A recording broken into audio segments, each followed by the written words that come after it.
इधर अमेरिका में ट्रंप की ताजपोशी से पहले ईरान पर बड़ा खतरा मंडरा रहा है। ट्रंप और नेतन्याहू की जोड़ी आगे क्या करेगी, इसे लेकर तमाम आशंकाएं जताई जा रही हैं और ईरान की टेंशन ज्यादा बढ़ गई है। नेतन्याहू ने कुछ ऐसा कहा जिससे तेहरान खौफ में है। इस बीच ट्रंप के करीबी के एक बयान ने भी मिडिल ईस्ट के भविष्य को लेकर बड़ा संकेत दिया। इजरायल और अमेरिका का ईरान को घेरने का क्या प्लान है, वो इस रिपोर्ट से देखिए।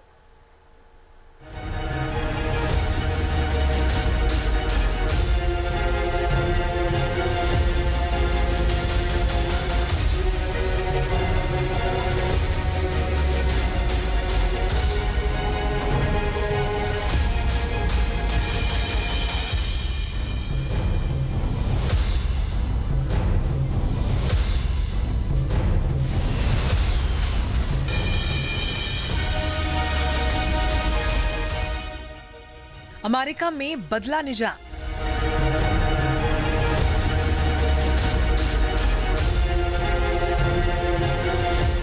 नेतन्याहू का नया प्लान। टेंशन में आया ईरान। घातक होगा अब अंजाम।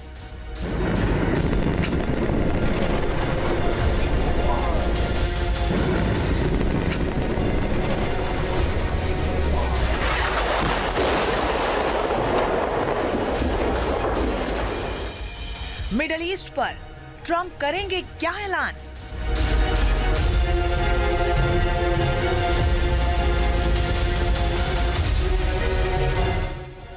ट्रंप क्या करेंगे, उसका असर क्या होगा, कितनी मुश्किलें बढ़ेंगी, हालात कितने बिगड़ेंगे, ये सवाल ईरान के दिन का चैन और रात की नींद उड़ा रहा है।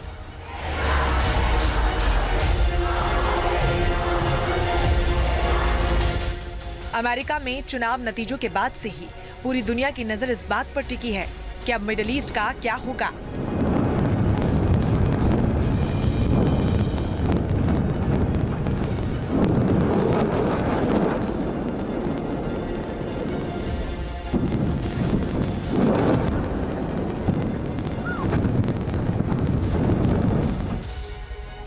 ट्रंप ने अभी शपथ नहीं ली, लेकिन उनका पुराना ट्रैक रिकॉर्ड देखते हुए ईरान का डर बढ़ने लगा है।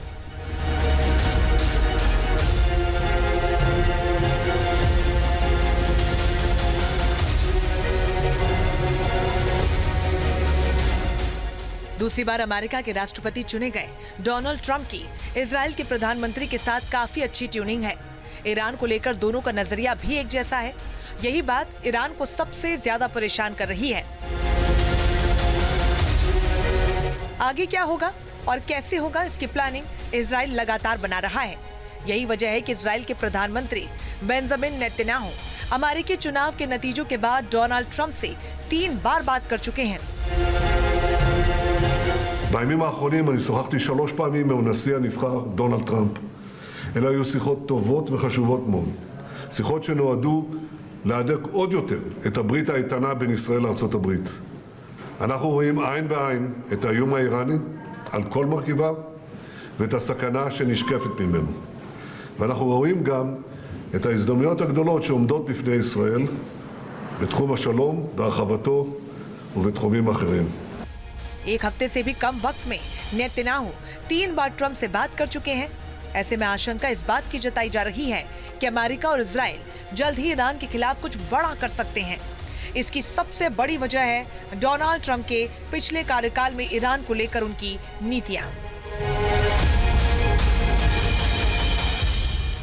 The Iranian regime supports terrorism and exports violence, bloodshed, and chaos across the Middle East.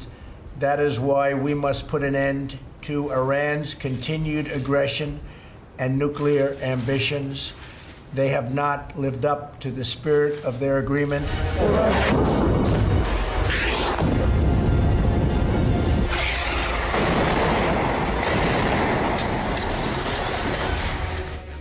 Trump ने पहले ही अपने ऐसे तेवरों के साथ ईरान पर बार बार निशाना साधा, लिहाजा इस बार भी उनके रुख में बड़ा परिवर्तन आने की कोई उम्मीद फिलहाल नजर नहीं आ रही। ट्रंप और नेतन्याहू के बीच हुई बातचीत के बाद ईरान के खिलाफ एक्शन लिए जाने की संभावनाओं की एक बड़ी वजह हाल ही की घटनाएं भी हैं।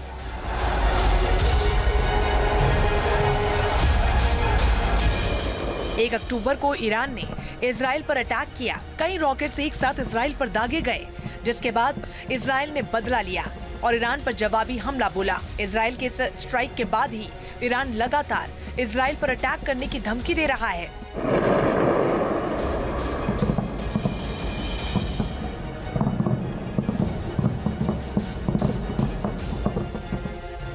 ईरान के सुप्रीम लीडर समेत IRGC के कमांडर भी बड़े हमले की रणनीति तैयार करने का दावा कर चुके हैं।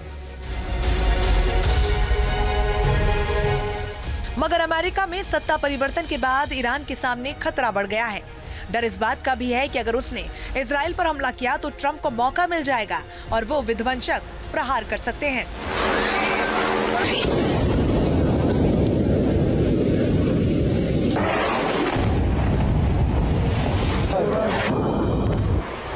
अमेरिका इजराइल की साझा प्लानिंग के खतरे के बीच ईरान से मिसाइल टेस्ट की एक तस्वीर सामने आई है। आसमान में तेज रफ्तार से उड़ान भरती मिसाइल देखी गई।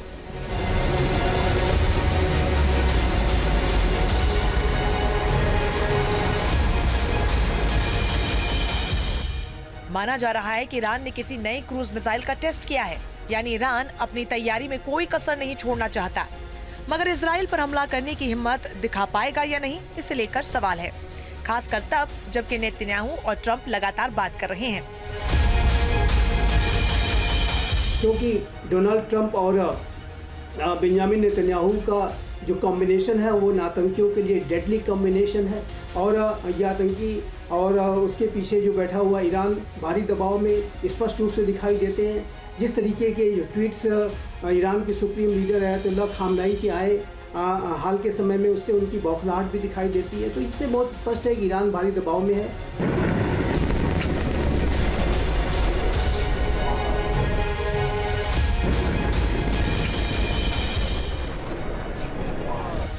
ट्रंप ने जब से अमेरिका में राष्ट्रपति पद का चुनाव जीता है, तब से इजराइल में पीएम नेतन्याहू के हौसले बुलंद हैं।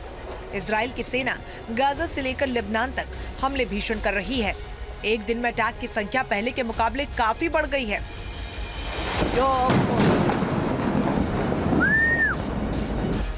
ऐसा इसलिए है क्योंकि नेतन्याहू को ये लगता है कि ट्रंप जब राष्ट्रपति पद की कुर्सी संभालेंगे तब उन्हें हमास से लेकर हिजबुल्लाह, हूती और ईरान तक सभी दुश्मनों पर अटैक की खुली छूट मिलेगी।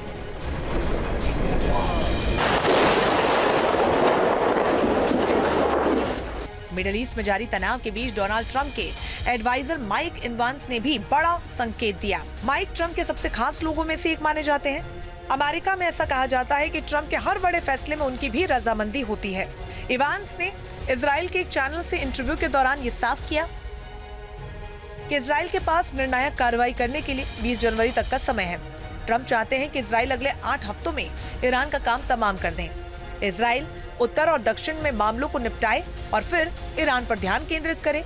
इजराइल ईरान के तेल प्रतिष्ठानों और व्यापार कंटेनरों को निशाना बनाए। माइक के इस बयान का ये मतलब है कि ट्रंप की शपथ से पहले ही मिडिल ईस्ट में बड़ा धमाका हो सकता है और ईरान पर इजराइल कभी भी कार्रवाई कर सकता है, यानी शांति बहाली के आसार फिलहाल नजर नहीं आते। आने वाले समय में इजराइल आतंकवादियों के विरुद्ध कठोर से कठोर कार्रवाइयाँ करेगा। ये जो कार्रवाइयाँ जो अब तक इजराइल कर रहा था उससे कहीं ज़्यादा बड़े स्तर पर वो कार्रवाइयाँ करेगा और इससे जो चाहे वो आतंकी हो या आतंकियों का स्पॉन्सर ईरान हो, वो भारी दबाव में है। ये स्पष्ट रूप से दिखता है। ट्रंप ईरान के जानी दुश्मन हैं। पहले कार्यकाल में वो सबसे ज्यादा ईरान के खिलाफ ही मुखर रहे हैं। वर्ष 2018 में उन्होंने ओबामा कार्यकाल में हुए ईरान के साथ अमेरिका के परमाणु समझौते को रद्द कर दिया था। Allow the world's leading sponsor of terrorism to possess the planet's most dangerous weapons. We cannot allow a regime that chants death to America and that threatens Israel with annihilation to possess the means to deliver a nuclear warhead to any city on earth. Just can't do it. We ask all nations to isolate Iran's regime as long as its aggression continues, and we ask all nations to support Iran's people as they struggle to reclaim their religious and righteous destiny. Trump की यही नीति अब भी Iran के खिलाफ बनी हुई है। ऐसे में ईरान का परेशान होना लाजमी है।